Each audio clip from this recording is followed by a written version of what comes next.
This is the book of Psalms 49 and verse 11. Their inward thought is that their houses shall continue forever, and their dwelling places to all generations. They call their lands after their own names. I want to give all praises unto Yahweh, by Hashem Yahushua, by Hashem Kadash. Double honor to the apostles and those of the great millstone. Shalom to you brothers pushing this truth all over the earth. And the title of this lesson is going to be America's Destruction. And it's biblical. It's in the scriptures that America is going to be destroyed. And I'm going to just get some scripture. I don't have that many scriptures lined up. We got about four or five, and we're gonna just touch on it through the spirit, man. And the first scripture I got was Psalms 49 and 11, because that's how Esau and these Edomites and some of our people think, man. Esau thinks that this place they have the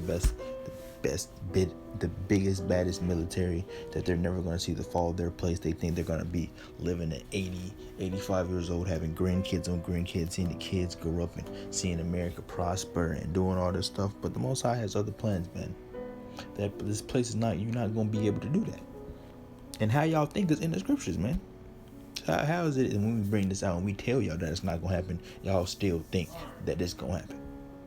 It doesn't work like that, man. This is not going to work like that, because this place is going to go down, and it's destined to go down. It's in the Most High's plans and his movie script, to put it like that, for this place to be destroyed, man.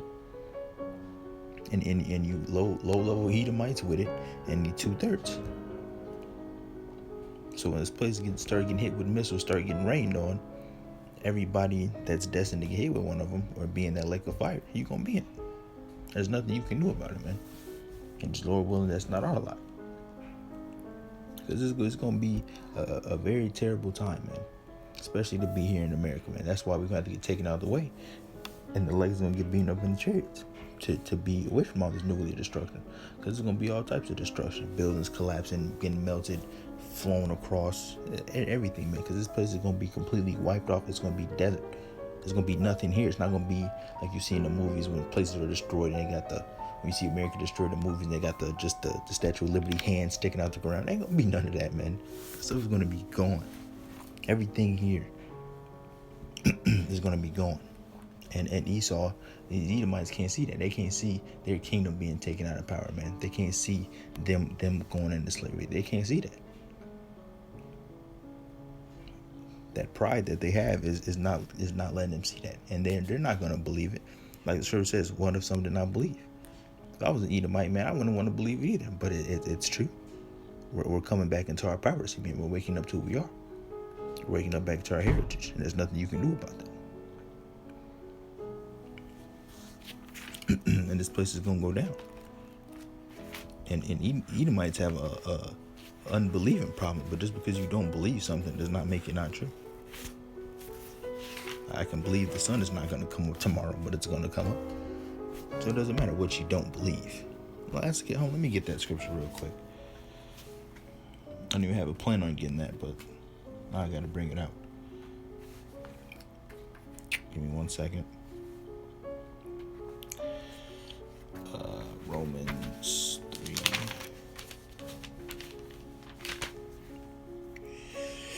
Let me turn off this. Romans 3, verse 3. For what if some did not believe? Should the unbelief make the faith of the Most High without effect? God forbid. Yet let the Most High be true, but every man a liar.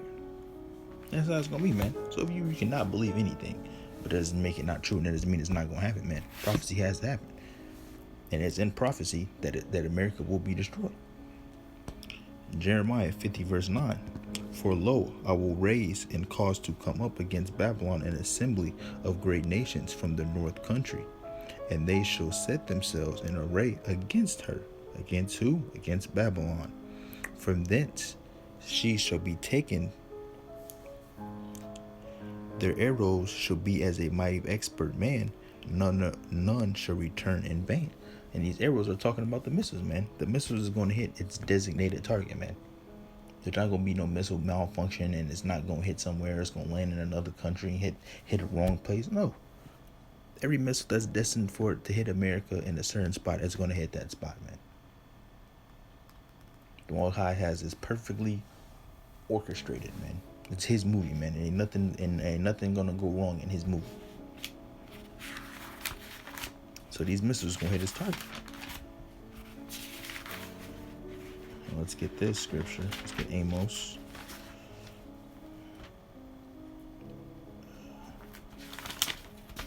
Amos 9 and verse 8. Behold, the eyes of the Lord power are upon the sinful kingdom. Stop right there. What is the sinful kingdom? Is it Iraq? Is it is it Russia? What is the most sinfulest kingdom on this planet right now, man? Where can you just do whatever you want to do? Where is that country at? Where is that great kingdom at? It's here. You cannot say Babylon is not America, man. You can't say that. And I will destroy it from off the face of the earth. When are you going to destroy something off the face of the earth? What's going to be left? Nothing. It's going to be desert. So I will destroy it off the face of the earth. In World War III, that's when it's going to happen, man. This place is not going to be no more. And we in our kingdom, this is an example on what not to do and how to live.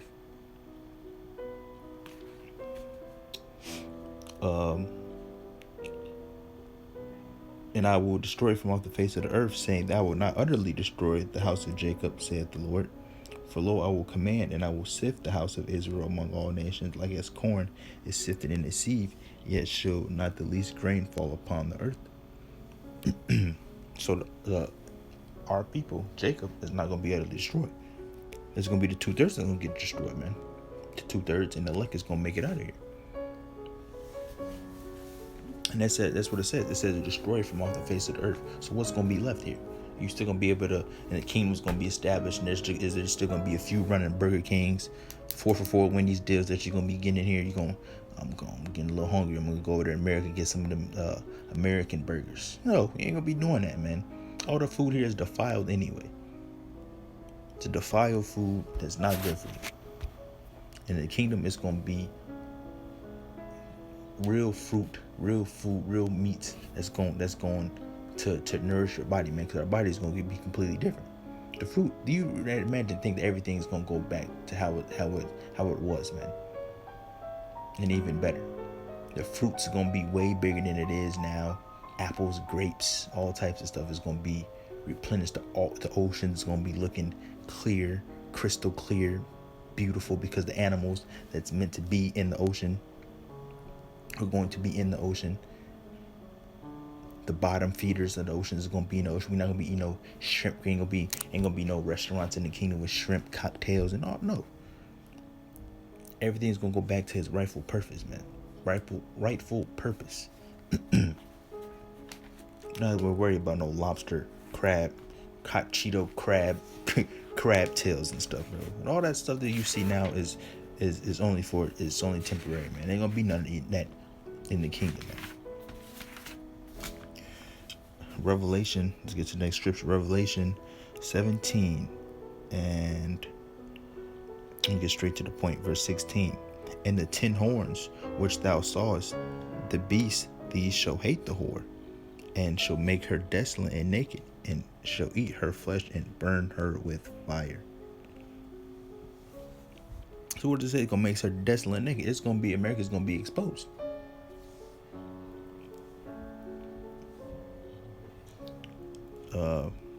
Let's keep going. And it says, eat her flesh and burn her with fire. And what's gonna burn her? What's gonna burn America? The missiles, man.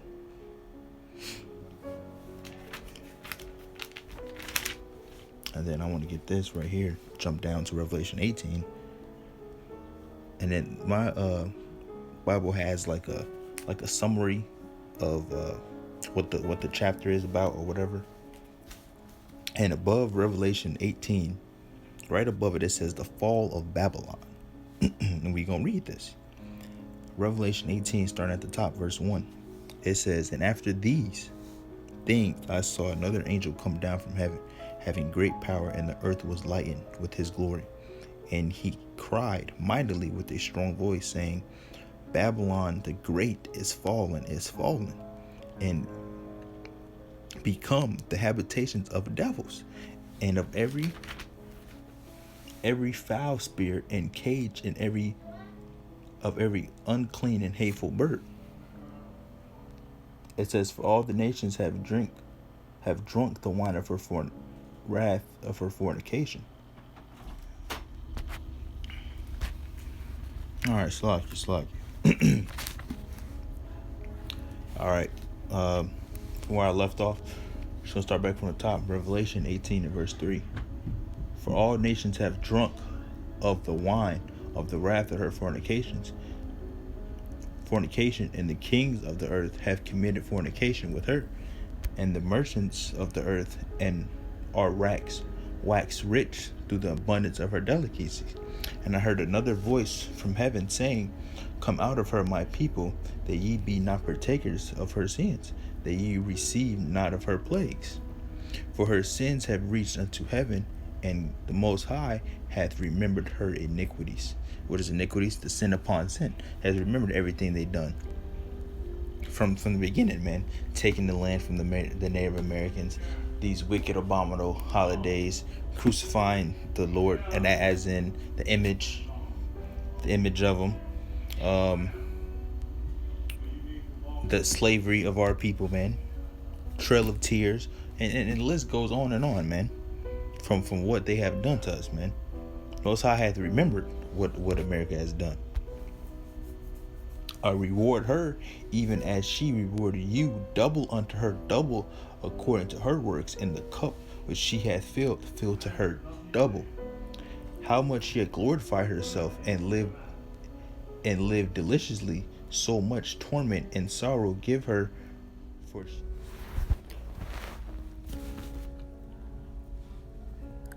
death and mourning and famine, and she shall be utterly burned with fire, for strong is the Lord power who judges her. And the kings of the earth who have committed fornication and lived deliciously with her shall bewail her and lament for her, when they shall see the smoke of her burning, standing afar off, for the fear of her torment, saying, Alas, alas, that great city Babylon, that mighty city, for in 1 hour is thy judgment come. What great city, mighty city, what place do you think of when you hear that?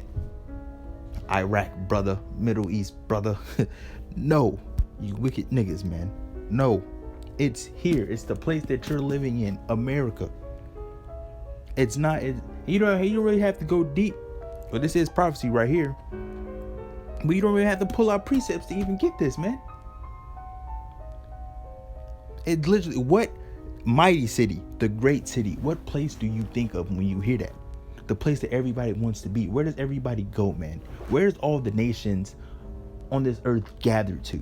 Is it all in over the Middle East and Pakistan, man? Over there in Iraq? Is that over there, man? Does everybody want to go visit over there and be like a Pakistani, man? No. Everybody wants to come here and live like Esau. Come on, man. It's not hard to see that.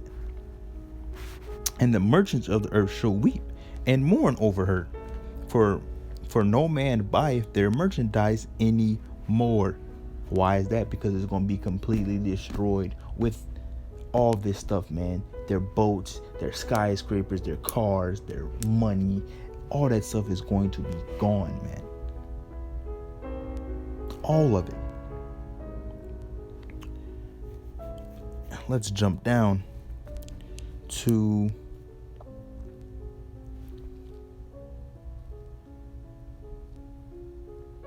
verse 17. Is Revelation 18 to verse 17. For in 1 hour so great riches is come to naught, come to nothing. In 1 hour, all that stuff is going to be nothing, man. And every shipmaster and all the company and ships and sailors and as many trade by sea stood afar off, and what did they do? And cried when they saw the smoke of her burning, saying, What city is like unto this great city? And they cast dust on their heads and cried, weeping and wailing, saying, Alas, alas, that great city wherein wherein were made rich all that had ships in the sea by reason of her costliness. For in 1 hour is she made desolate. When something is desolate, what is that? Completely destroyed, wiped away, nothing remaining. Rejoice over her, thou heaven, and ye holy apostles and prophets, for the Most High hath avenged you on her. On who? Babylon. And a mighty angel took up a stone like a great millstone and cast it into the sea, saying, thus with violence shall that great city Babylon be thrown down, and shall be found no more at all. This place is going to be gone, man. Wiped off the earth, man. Only time they're gonna know it, our kid, we gonna be telling our kids in the kingdom, man, about this place, man. And then when we go to show them, what is this is gonna be nothing but desert. Like this example on how not to live, man. You can imagine the kingdom. We're gonna be telling stories. They like when they have their kids, they're gonna be telling their kids, talking about, we won't believe that these you had little servants walking around, how Edomites walking around the house, and you telling them, yeah, this man used to rule over us, man. This man used to do all types of wickedness to us, feed us the foul food, and then this little guy, yeah, it's gonna be him. That's gonna be the guy, man. Kids gonna be laughing. They're not gonna believe. They're gonna, what? He was doing this, and all. We're gonna be telling, man, it's gonna be beautiful in the kingdom, man. But that's what it's gonna be. This place is gonna be gone, bro. It's gonna be burning, and all the people that see this that made great money, what does it say? It says they're gonna be crying, saying, "What city is like unto this great city?"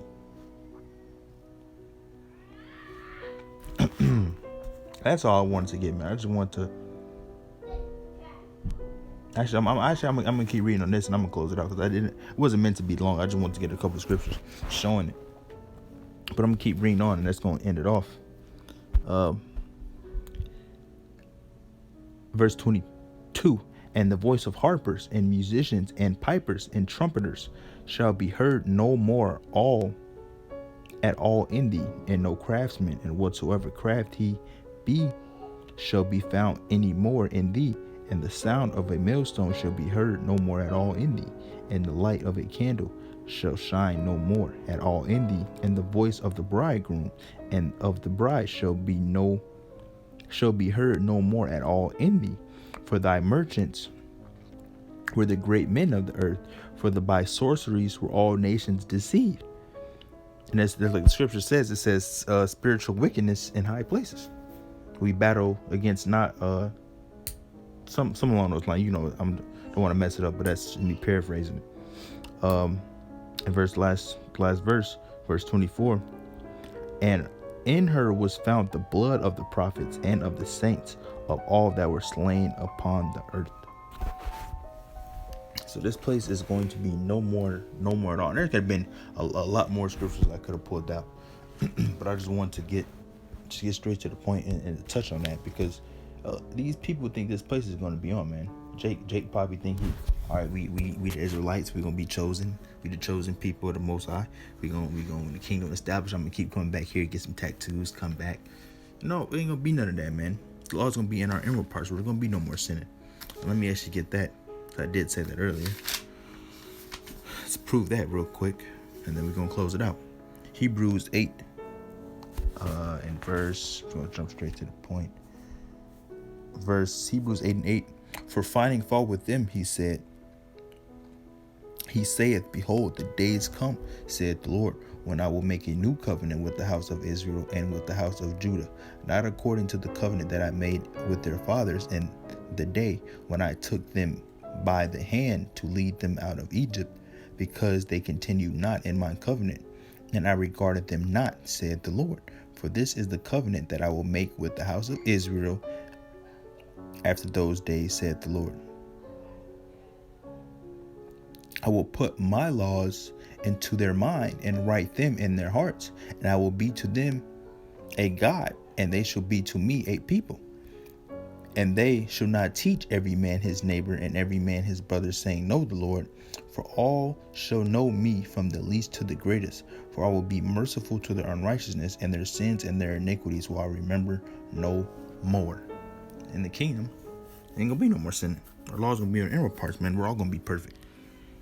Everything we do is gonna be perfect. Everything we're gonna be keeping is perfect, man.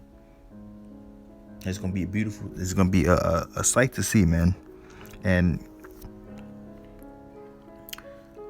Lord willing, it's quick. It's coming quickly, man. And we understand what's going on in the world, all the stuff that's going on. We discern in the times, man. We see the times that we're living in. We see that Jacob's trouble is getting closer and closer. We see that martial law is getting closer and closer. They demonizing the